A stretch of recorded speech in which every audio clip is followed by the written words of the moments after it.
No. No.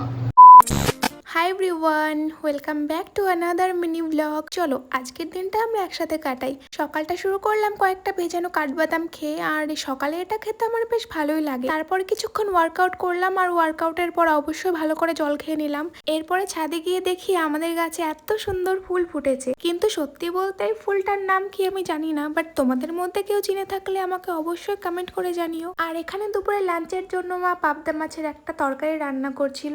এবার আসি আজকে সারাদিনের একটা ছোট্ট কিন্তু একদম কিউট মুহূর্ত নিয়ে। ব্লগের শুরুতে একটা ছোট্ট বাচ্চার কান্না শুনে নিশ্চয়ই অবাক হয়েছিলে। এটা কিন্তু আমাদের আজকে সন্ধ্যের ছোট্ট একটা অতিথির কান্না। তবে ও কিন্তু খুব শান্ত একটা বাচ্চা, সাধারণত এরকম কান্না একদমই করে না, হয়তো খুব খিদে পেয়ে গেছিল পুচকু। তারপর ছোট্ট অতিথিকে বাই বলে একটু বাজারের দিক বেরিয়েছিলাম। তেমন কিছু না, একটু হাঁটাহাঁটি করছিলাম আর সবজি বাজারের দিক গিয়েছিলাম। আমাদের বাজারের কাছে একটা নতুন মন্দির তৈরি হয়েছে, আর মন্দিরটা অসম্ভব সুন্দর হয়েছে। আর এখানে আমি প্রতি বছর কালী পুজো করি। আর এর মধ্যেই হঠাৎ করে ইলেকট্রিক চলে গেল, আর চারপাশ একদম অন্ধকার। যাই হোক, ওখান থেকে সোজা চলে আসলাম আমাদের ফার্মেসিতে। ওখানে কিছুক্ষণ থাকার পরে, কিছুক্ষণ কাজ করার পরে বাড়ি ফিরে আসলাম। হয়তো আমার ব্লগে গ্ল্যামারাস কিছু দেখতে পাবে না, বাট যা দেখবে সবটাই একদম রিয়েল। আর এগুলোই আমার প্রত্যেক দিনে ছোট ছোট মুহূর্ত। আর হ্যাঁ, এগুলোই আমার কাছে খুব স্পেশাল। রাতে খাওয়ার জন্য এখানে গরম গরম লুচি ভাজা হচ্ছিল। তো আজকের ব্লগটা এখানেই শেষ করছি। ভালো লাগলে একটা লাইক করে দিও। আবার দেখা হবে নতুন একটা ব্লগ নিয়ে।